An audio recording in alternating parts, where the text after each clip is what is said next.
ஆணையமும் சரி, மனித உரிமை ஆணையமும் சரி, எமது உறவுகளுக்கு எந்த விதமான மனித உரிமைகளும் வழங்கப்படவில்லை.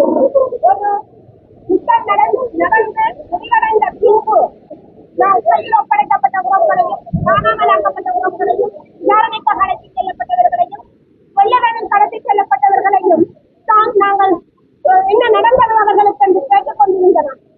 ஆனால் எந்தவித நீதியும் வழங்கப்படாமல் நீதி மறுக்கப்பட்டுக் கொண்டே இருக்கின்றோம். எனவே நாம் காலம் கடக்கப்பட்ட நீதி, மறுக்கப்பட்ட நீதிக்கு சமன் என்பதை நாம் இந்த நேரத்தில் கூறிக்கொள்கின்றோம்.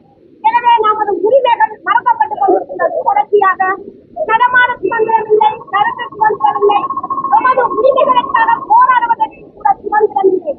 இப்படி பயங்கரவாத தடை சட்டங்களை போட்டு நமது உறவுகளை கைது செய்கின்றதும், தொடர்ச்சியாக பௌத்த விகாரிகளை சட்டவிரோதமாக வடக்கு கிழக்கு இடங்களில் நிலைநாட்டுவதும், இப்படி கடந்த கால அரசுகள் போன்று தற்போதைய அரசு அதே நடவடிக்கைகளை செய்து கொண்டிருந்தார். அவர்கள் வெளிப்படையாக செய்திருந்தார்கள் தமிழ் மக்களுக்கு.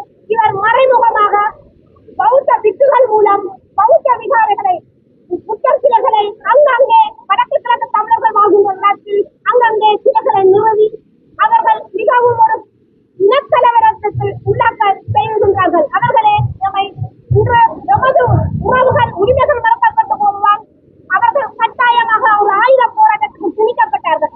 ஆனால் இன்று எழுதி அரசாங்கமானது கடந்த காலங்களில் 68ஆம் ஆண்டு காலங்களிலே அவரும் ஒரு பயந்து யுத்தத்தை நடைபெற்று கிளர்ச்சியை ஏற்படுத்தித்தான் அவரும் அந்த 71ஆம் ஆண்டு ஒரு அமைச்சராக பதவியேற்றிருந்த போது அவருக்கு பொது மன்னிப்பு வழங்கப்பட்டு இந்த நாட்டில் தற்போது ஜனாதிபதியாக இருக்கின்றது.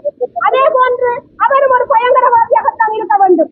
எமது உறவுகள், எமது உரிமைகள் மறுக்கப்பட்ட போதுதான் ஒரு கட்டாய நிர்பந்தத்துக்கு ஒரு ஆயுதம் ஏந்தினார்கள். மேலதிக செய்திகளுக்காக எமது யூடியூப் தளத்தை சப்ஸ்கிரைப் செய்யுங்கள்.